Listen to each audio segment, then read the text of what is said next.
বিসমুল্লাহির রহমানির রহিম। প্রিয় শিক্ষার্থীবৃন্দ, আসসালামু আলাইকুম। সবাই ভালো আছো? তো আজকেও আমি শুরু করতে যাচ্ছি ফিনান্স, ব্যাংকিং ও বিমার প্রথম পত্র। আজকে আমরা দ্বিতীয় অধ্যায় থেকে শুরু করব।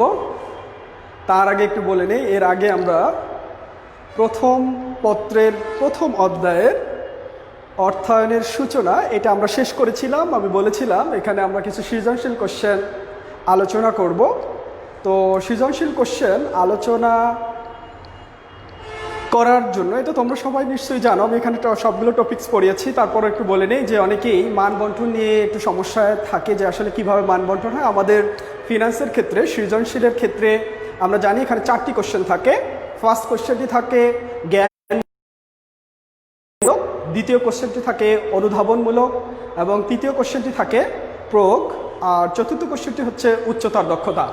তো আমরা প্রথম কোশ্চেনের জন্য 1 মার্কস, দ্বিতীয় কোশ্চেনের জন্য 2 মার্কস, এবং তৃতীয় কোশ্চেনের জন্য 3 মার্কস, এবং চতুর্থ কোশ্চেনের জন্য 4 মার্কস থাকে। তো এইভাবে আমাদের কিন্তু এটা লিখতে হয়।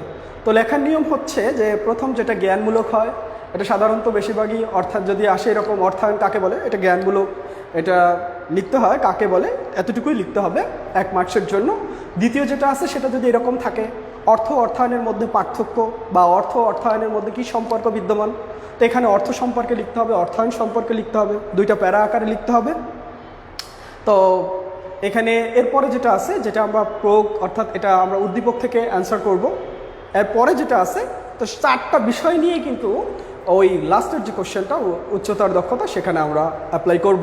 তো যাই হোক, আমরা প্রথম অধ্যায়ে যে বিষয়গুলো ছিল সেগুলো আমরা সঠিকভাবেই শেষ করেছি। আশা করছি সবাই এখান থেকে বুঝতে পেরেছ। তো তাই আমাদের আজকে দ্বিতীয় অধ্যায় থেকে আমি শুরু করতে যাচ্ছি। দেখতে পাচ্ছ এখানে তোমরা দ্বিতীয় অধ্যায়। তো দ্বিতীয় অধ্যায়টি আমরা দেখতে পাচ্ছি এখানে। দ্বিতীয় অধ্যায়টির নাম হচ্ছে আর্থিক বাজারের আইনগত দিকসমূহ। সবাই একটু খেয়াল করবে, যদি কোনো সমস্যা হয় অবশ্যই লিখে জানাবে যে আসলে কোনো সাউন্ড প্রবলেম হচ্ছে বা লেখা বোঝা যাচ্ছে না, অবশ্যই জানাবে। তো যাই হোক, আমি আবারও শুরু করতে যাচ্ছি আমাদের আজকের পাঠ্যক্রম বা আমাদের আজকের বিষয়। তো আজকের বিষয়টা একটু খেয়াল করবে, যেহেতু আমাদের একটু থিওরি ক্লাস, তো থিওরি ক্লাসগুলো আমাদের মনোযোগ সহকারে দেখতে হবে, কারণ এটার কোশ্চেনগুলো আমরা জানি যে আমাদের নৈবিত্তিকের জন্য কাজে দিবে, এবং প্রথম আমরা সৃজনশীল কোশ্চেনগুলো সলভ করবো সেক্ষেত্রেও কাজে দিবে, যখন তুমি ভার্সিটি অ্যাডমিশন দিবে সেক্ষেত্রেও কিন্তু এগুলো কাজে দিবে। সো সবাই কেয়ারফুলি একটু মনোযোগী হবে। তো এই জন্য আমরা শুরু করতে যাচ্ছি আমাদের যে চ্যাপ্টার, সেটি বলছে আর্থিক বাজারের আইনগত দিকসমূহ। তো আর্থিক বাজারের আইনগত দিকসমূহ আমরা এখানে দেখতে পাচ্ছি যে আর্থিক বাজার কথাটি আছে। তো এইটার আইনগত দিকসমূহ বিষয়গুলো জানার আগে আমাদের যে জিনিসটি জানতে হবে সেটি হচ্ছে আর্থিক বাজার কাকে বলে সেটা জানতে হবে। তো দেখো, ফিনান্সের ক্ষেত্রে আমরা যে ফিনান্সিয়াল মার্কেট বলি বা আর্থিক বাজার বলি, এটি কিন্তু খুবই ইম্পর্ট্যান্ট একটি বিষয়, কারণ আমাদের সবগুলো কাজ কিন্তু আর্থিক বাজারকে নিয়েই হয়ে থাকে। তো দেখো, আর্থিক বাজার, তো আমি ফার্স্ট জানবো আর্থিক বাজার কাকে বলে। আমি গত একটি ক্লাসে তোমাদের প্রথম অধ্যায়ে একটি সংজ্ঞা দিয়েছিলাম, ওই সংজ্ঞার মাধ্যমে আমরা অনেকগুলো সংজ্ঞা পেরেছিলাম। তো আজকেও আমি একটি সংজ্ঞা বলবো, এটার মাধ্যমে আমি অনেকগুলো সংজ্ঞা দিতে পারবো একটু চেঞ্জ করে। দেখো, আর্থিক বাজার তোমরা যদি চাও একটু লিখে নিতে পারো যে আর্থিক বাজার কাকে বলে। তো আমি বলবো, অর্থাৎ যে বাজারে স্বল্পমেয়াদী এবং দীর্ঘমেয়াদী, আমি আবার বলছি, যে বাজারে স্বল্পমেয়াদী এবং দীর্ঘমেয়াদী আর্থিক সম্পদের ক্রয় বিক্রয় করা হয়ে থাকে তাকে আর্থিক বাজার বলে। আমি আবার বলেছি যে বাজারে স্বল্পমেয়াদী ও দীর্ঘমেয়াদী আর্থিক সম্পদ ক্রয় বিক্রয় করা হয় তাকে আর্থিক বাজার বলে।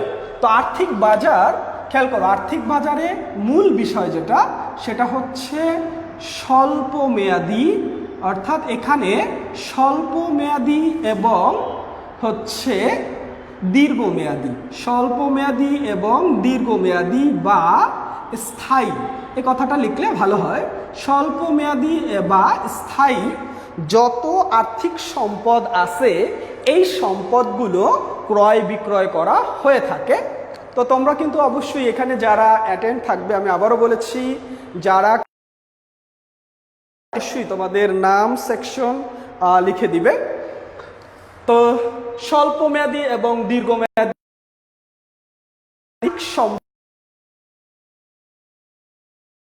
হবে সেই বাজারকে আমরা বলবো আর্থিক বাজার। তো স্বল্প মেয়াদ কথাটা উল্লেখ করেছি। স্বল্প মেয়াদ অর্থাৎ যার মেয়াদটা থাকবে কম। কম কতটুকু? একটা এখানে লিমিটেশন আছে, অর্থাৎ 0 থেকে বা 1 থেকে 1 বছরের কম সময়ের জন্য যে অর্থায়নগুলো করা হয়ে থাকবে সেটাকে আমরা বলবো স্বল্প মেয়াদী। তো স্বল্প মেয়াদী টাইম হচ্ছে 0 থেকে বা 1 থেকে 1 বছর পর্যন্ত এই স্বল্প মেয়াদীর টাইমটা থাকবে, এবং দীর্ঘমেয়াদী বা স্থায়ী টাইমটা থাকবে অর্থাৎ 1 বছর থেকে 5 বছর বা তারও অধিক বছরের জন্য যখন কোনো অর্থায়ন বা যখন কোনো সম্পদ ক্রয় বিক্রয় করা হবে তখন ওইটাকে আমরা বলবো দীর্ঘমেয়াদী বা স্থায়ী। তো আমরা আর্থিক বাজার সবাই কি বুঝতে পেরেছি, যে অর্থাৎ যে বাজারে স্বল্পমেয়াদী এবং দীর্ঘমেয়াদী আর্থিক সম্পদের ক্রয় বিক্রয় করা হয়ে থাকে তাকে আমরা আর্থিক বাজার বলবো। তো এই আর্থিক বাজার, এখন দেখো আমি কিন্তু চ্যাপ্টারটার অনুযায়ী তোমাদের সাথে কথা বলছি যে আর্থিক বাজার আমরা এই জিনিসটা বুঝলাম। তারপরে কিন্তু এখানে বলা হচ্ছে আইনগত দিকসমূহ, অর্থাৎ এই যে আর্থিক বাজারে আমি সম্পদের কথা বলেছি, আর্থিক কিছু সম্পদ আমরা জানি সম্পদ 2 ধরনের হয়ে থাকে। একটা হচ্ছে রিয়েল এস্টেট যেটাকে আমরা বলি, আর একটা হচ্ছে ফাইন্যান্সিয়াল অ্যাসেট। রিয়েল অ্যাসেট আর একটা হচ্ছে ফাইন্যান্স। রিয়েল অ্যাসেটটা কি? আসলে রিয়েল অ্যাসেট বলতে আমরা বুঝি যেগুলো আমরা দেখতে পাই বা ধরা ছোঁয়া যায়। যেমন আমি তোমাদেরকে যদি একটা উদাহরণ বলি, যেমন একটা বিল্ডিং, এটা কিন্তু রিয়েল অ্যাসেট বলি। তো এরকম আসবাবপত্র, এটাও কিন্তু আমরা রিয়েল অ্যাসেট বলি। তার আমাদের যে ফাইন্যান্সিয়াল অ্যাসেট যেগুলো আছে সেগুলো নিয়ে কিন্তু আমাদের এখানে আলোচনা। তো ফাইন্যান্সিয়াল অ্যাসেট হচ্ছে এরকম যে ট্রেজারি বিল যদি আমি বলি, বাণিজ্যিক পত্র বলি, ব্যাংকের স্বীকৃতিপত্র বলি, হস্তান্তরযোগ্য সার্টিফিকেট যদি বলি, তো এই বিষয়গুলো হচ্ছে আমরা জানি যে ফাইন্যান্সিয়াল অ্যাসেট। তো এই অ্যাসেটগুলো বা এই যে বাজারে এই সম্পদগুলো ক্রয় বিক্রয় করা হবে, ক্রয় বিক্রয় করতে হলে অবশ্যই তাদের কিছু রুলস অ্যান্ড রেগুলেশনস মেনে চলতে হয় বা মানতে হয়, যেগুলোকে বলে আইন। অর্থাৎ আমরা জানি এই যে বিষয়গুলো, আমরা জানি যে এই আর্থিক সম্পদগুলো আপনি কিন্তু ক্রয় বিক্রয় হতে পারে না, কোনো একটি মাধ্যমে কিন্তু হয়ে থাকে। আর এখানে একটা কথা যে বাজার কথাটা বলা হয়েছে, বাজার মানে কি? যেখানে পণ্যদ্রব্য ক্রয় বিক্রয় করা হয় ওই স্থানকে বলা হয়। কিন্তু আমরা যদি বলি আমাদের এই ফিনান্সের ক্ষেত্রে যে বাজার বলতে এরকম নির্দিষ্ট স্থানের দরকারও প্রয়োজন হয় না, এটা কিন্তু আমরা করতে পারি। দেখো তুমি অনলাইনের কথা চিন্তা করো, বর্তমান প্রেক্ষাপট চিন্তা করো, তুমি কোনো জিনিসের অর্ডার দিলে, অর্ডার দেওয়ার সাথে সাথে তোমার বাসায় চলে আসলো, এখানে কিন্তু নির্দিষ্ট স্থানে তোমার মিলিত হওয়ার স্থান বা এই স্থানের দরকার হয় না। তবে আমাদের ফাইন্যান্সিয়াল যে কাজগুলো আছে এগুলো অবশ্যই একটা সংস্থা কর্তৃক নিয়ন্ত্রিত হয়ে থাকে। আমরা জানি, তোমরা সবাই নাম শুনেছ, শেয়ার বাজার। তো শেয়ার বাজারকে নিয়ন্ত্রণ করার জন্য একটা সংস্থা আছে, সিকিউরিটিজ অ্যান্ড এক্সচেঞ্জ কমিশন। এই সিকিউরিটি এক্সচেঞ্জ কমিশন আমরা জানি শেয়ারও কিন্তু একটা স্থায়ী বা দীর্ঘমেয়াদী আর্থিক সম্পদ। তো এটাও কিন্তু আমাদের এই আর্থিক বাজারে ক্রয় বিক্রয় করা হয়ে থাকে। তো এক্ষেত্রে কিন্তু একটা স্থানের দরকার হয়, অর্থাৎ এখানে এটাকে নিয়ন্ত্রণ করে যে Bangladesh securities and exchange commission.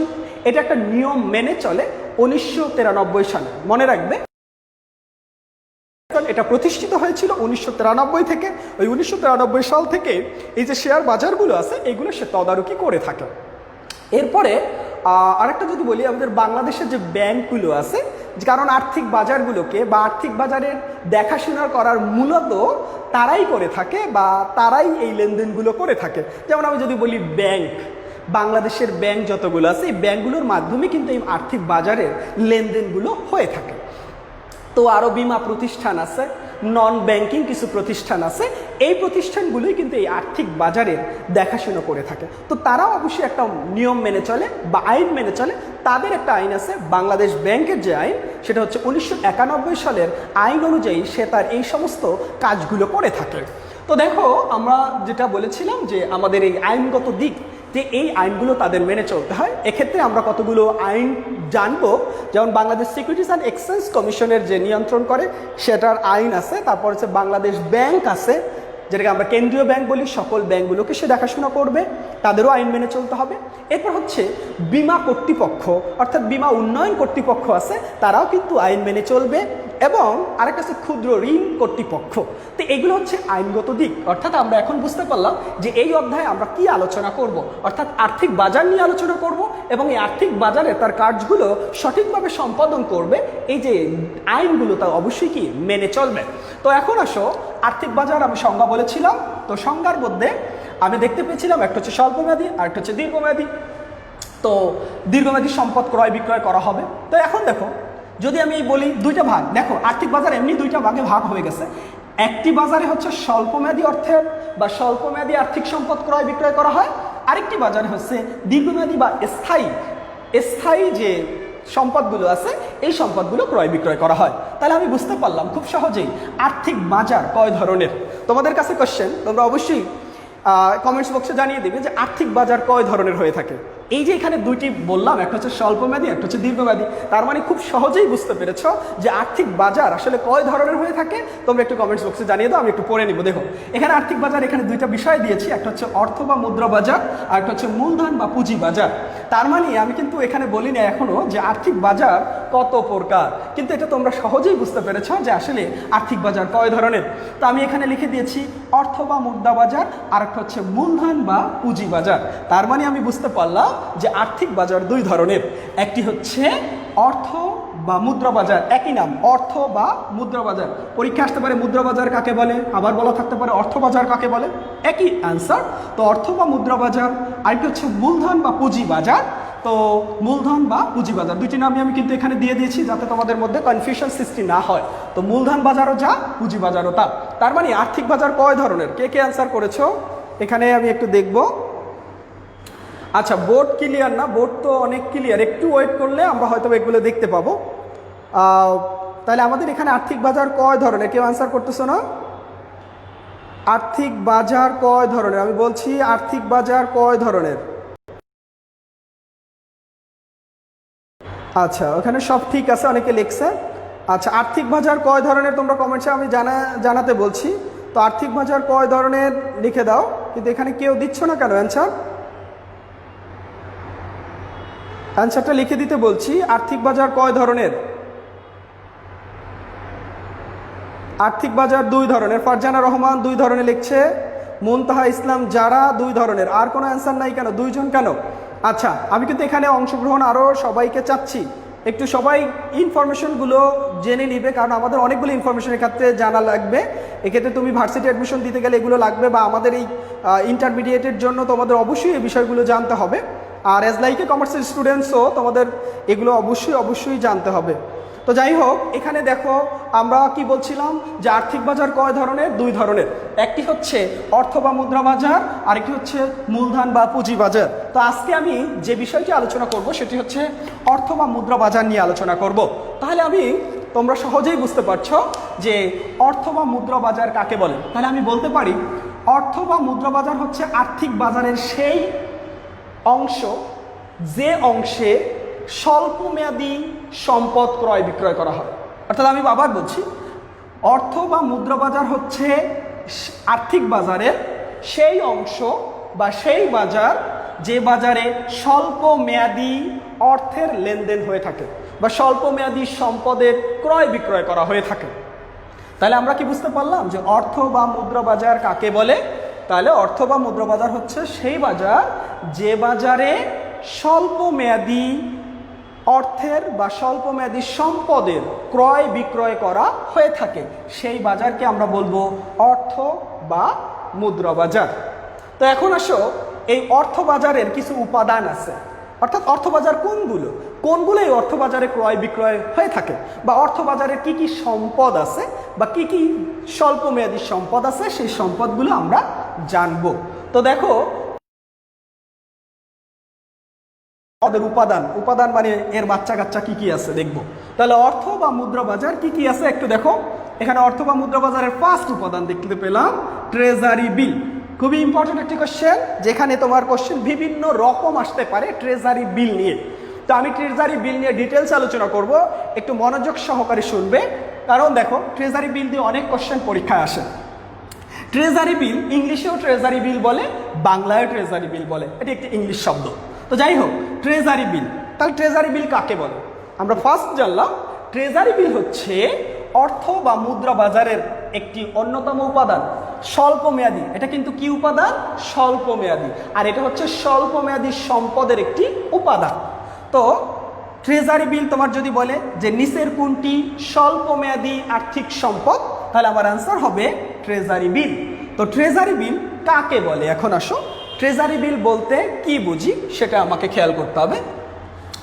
Treasury bill হচ্ছে অর্থাৎ সরকার কর্তৃক ইস্যুকৃত, সরকার কর্তৃক ইস্যুকৃত স্বল্পমেয়াদী আর্থিক সম্পদকে ট্রেজারি বিল বলে। সরকার কর্তৃক ইস্যুকৃত আর্থিক স্বল্পমেয়াদী সম্পদকে ট্রেজারি বিল বলে। তার মানে এখানে কোশ্চেন হচ্ছে, বিভিন্নভাবে কোশ্চেনটা অর্থ হতে পারে যে ট্রেজারি বিল কে ইস্যু করে? ট্রেজারি বিল সরকার ইস্যু করে। এখন একটা কোশ্চেন, সরকার এসে এসে জনগণের কাছে কাছে হাতে হাতে পৌঁছায় না, সরকারের একটি ইস্যু বিভাগ আছে, এই বিভাগ থেকে এটি ইস্যু করা হয়ে থাকে। এখন কোশ্চেন যে সরকার কেন এটি ইস্যু করে? সরকারের যখন অর্থের প্রয়োজন হয় তখন এটি জনগণের কাছে বিক্রি করে থাকে। তো এই যে বিক্রি করে, ট্রেজারি বিল হচ্ছে, আমরা আগেও করে আসছি, ট্রেজারি বিল হচ্ছে ঝুঁকিমুক্ত একটি আয়ের হার। এই ট্রেজারি বিল যারা কিনবে তাদের কোনো এক্ষেত্রে ঝুঁকি থাকে না। আমরা এখানে বললাম যে ট্রেজারি বিল কি একটি ঝুঁকিমুক্ত আয়ের হার, অর্থাৎ ট্রেজারি বিলে কোনো ঝুঁকি থাকে না। মনে রাখবে, ট্রেজারি বিলে কোনো রকম কোনো ঝুঁকি থাকে না। এটি সরকার কর্তৃক ইস্যু করা হয়ে থাকে, সরকারের ইস্যু বিভাগ থেকে। এবং এই ট্রেজারি বিলের আরেকটা বৈশিষ্ট্য হচ্ছে, এই ট্রেজারি বিলে তার গায়ে যে মূল্য লেখা থাকে, যেটাকে আমরা বলি ফেস ভ্যালু, যেটাকে আমরা বলি অভিহিত মূল্য, এই ফেস ভ্যালু বা অভিহিত মূল্য হচ্ছে যে এই যে ট্রেজারি বিলের গায়ে যে মূল্যটা লেখা থাকে ওইটাকে আমরা বলি অভিহিত মূল্য।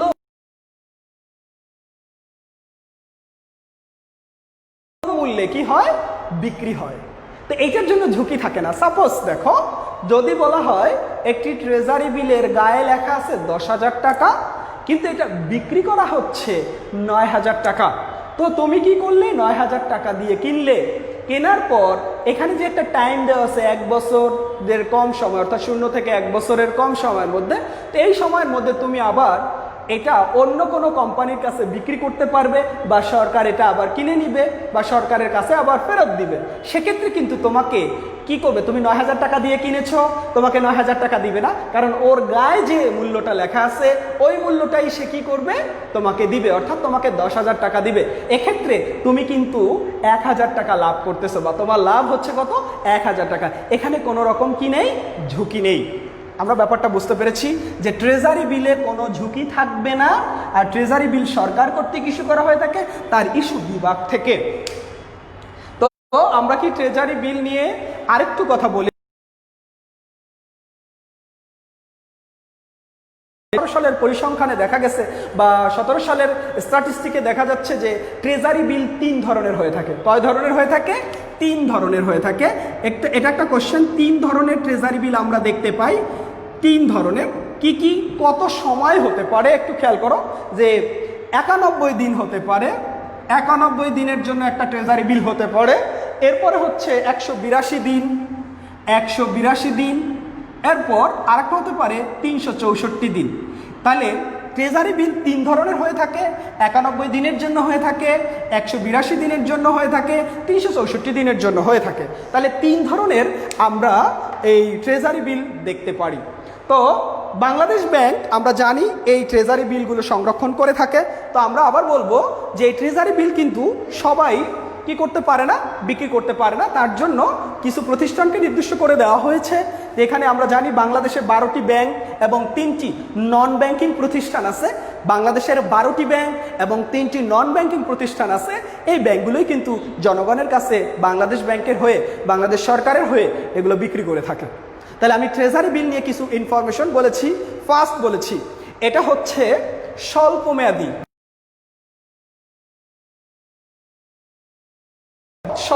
সম্পদ। এটি সরকার কর্তৃক ইস্যু করা হয়ে থাকে এবং সরকারের ইস্যু বিভাগ থেকে এটি ইস্যু করা হয়ে থাকে। ট্রেজারি বিলের ক্ষেত্রে কোনো ঝুঁকি থাকে না। ট্রেজারি বিলের ক্ষেত্রে কোনো ঝুঁকি থাকে না, এখানে লাভ হওয়ার সম্ভাবনাটাই থাকে। আরেকটা কথা বলেছি, এর যে ফেস ভ্যালু আছে, ফেস ভ্যালুর চেয়ে কম মূল্যে বিক্রি হয়। ফেস ভ্যালুর চেয়ে কম মূল্যে বিক্রি হয়। ফেস ভ্যালু মানে হচ্ছে অভিহিত মূল্য। অভিহিত মূল্য মানে হচ্ছে এর গায়ে যে মূল্যটা লেখা থাকবে তার চেয়ে তুমি কম দামে বিক্রি করতে পারবে, কম দামে ক্রয় করতে পারবে। ফলে যখন আবার বিক্রি করবে তখন কিন্তু ওই ফেস ভ্যালু যে গায়ে লেখা আছে ওইটা দিয়েই তোমাকে অন্যরা কিনে দিবে, সেক্ষেত্রে তুমি লাভবান হবে। তো এক্ষেত্রে দেখো এই ট্রেজারি বিল 3 ধরনের, 91 দিন, 182 দিন, 364 দিন। ওকে, তো ট্রেজারি বিল নিয়ে আমরা এতটুকুই কথা বলবো। তো ট্রেজারি বিল নিয়ে অবশ্যই একটু তোমরা বিষয়গুলো জেনে নিবে। আরেকটা বিষয়, এখানে তোমরা সবাই নাম শুনেছ। আচ্ছা, ডিলার এবং হচ্ছে কি বলে, ডিলার এবং ব্রোকার। খেয়াল করবে, ডিলার এবং ব্রোকার, কমার্স সিস্টেম এগুলো জানা আমাদের খুবই দরকার। ডিলার এবং ব্রোকার তোমরা একটু খেয়াল করবে, ডিলার কাকে বলে আসলে আর ব্রোকার কাকে বলে। দুইটার মধ্যে কিন্তু ডিফারেন্স আছে। অনেকেই বলে দুইটা একই, আসলে আমি